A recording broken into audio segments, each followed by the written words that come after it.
And do you agree with Senator Sanders and what he said about Joe Kent's resignation? Well, what I will say is that I didn't need to hear it from Joe Kent that there was no imminent threat. That's something that we already knew. We knew that from just how this president has unfolded this war upon the American people.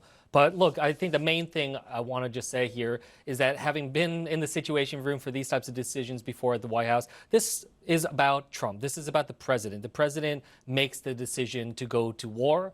You know, certainly there's going to be all sorts of other actors that try to influence, but this is on Trump. This is Trump's Iran war, and that is what the American people need to see. Do you want Joe Kent to come and testify before Congress, or what would you like to see from him? No, look, I mean, I think he needs to leave.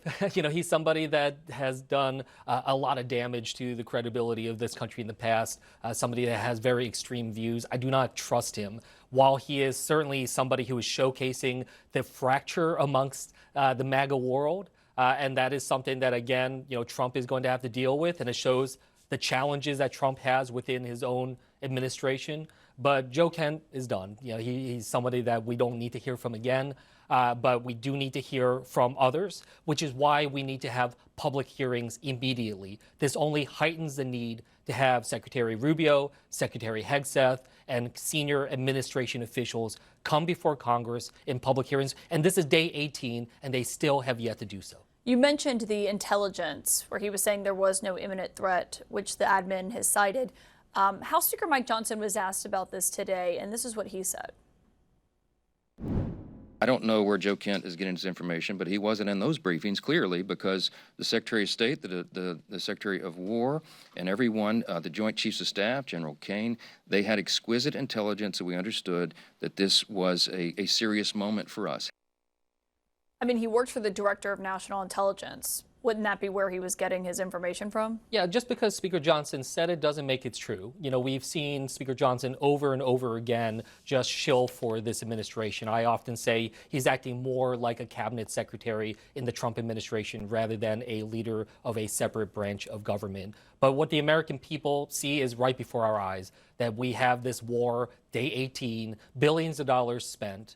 And this is not going how Trump wanted it to go because they had no strategy. They have no objective. Still to this day, I cannot tell you exactly what they are trying to achieve and when they can say that this war is over. And that's because it is just a total debacle, and it's getting worse and worse and worse. At a time when the American people want us to focus in on lowering their costs, we're now seeing those costs increasing dramatically, gas prices, grocery prices, because of Trump's war.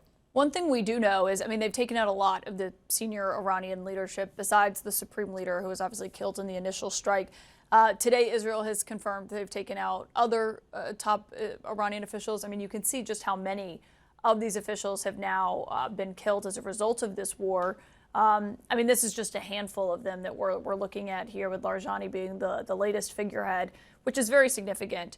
Do you agree that the world, though, is safer without those people in charge and running Iran? Well, I will say that those are people who have done such terror and dangerous things to the world. But what I will also say is, from what I've been gathering and seeing and hearing on the ground, it looks like this is just further concentrating power within the IRGC Quds Force element of Iran leadership. And that is dangerous, and that could very well prove to be more dangerous going forward, as we see so many of the other actors that have in the past given some bulwark against the IRGC now killed.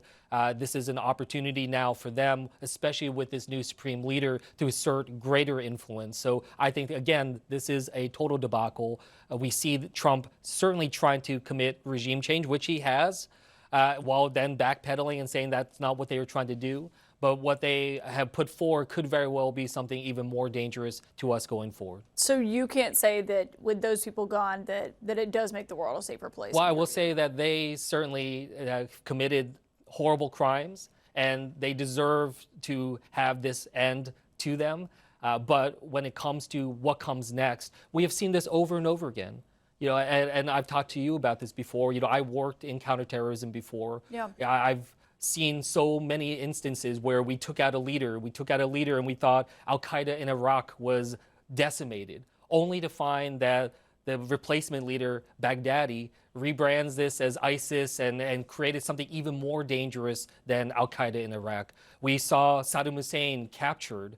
And of course, certainly someone who caused tremendous damage and terror to so many countless people. But did we see Iraq immediately emerge into something better and safer? No. In fact, we saw even more lives lost of Americans after his capture. So, this is not something that necessarily leads to something safer and better. We've seen this tactic for decades, and to base a war off of this will be the wrong approach.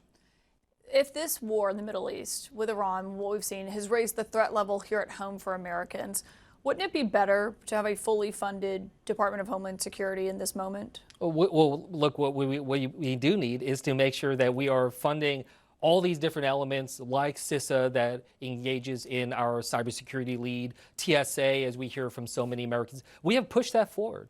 The Democrats in the Senate, we have pushed forward an effort to fully fund TSA. No other restrictions upon that. We have put forward legislation that would fully fund CISA, fully fund our cybersecurity operations. That's what the Republicans right now are opposing. And instead, what are they spending this week doing? Not focused on the war, not focused on lowering costs, but continue to push this lie about voter fraud that is all about trying to basically rig the election going forward for Donald Trump, as he said that this is their way of winning the midterm elections and elections for years and years to come. They're not focused on what it is that the American people want. So if they want to open up Homeland Security, they want to open up CISA, FEMA, TSA. We have put forward that legislation. Let us vote on it. Senator Andy Kim, thank you for joining us here tonight on SET.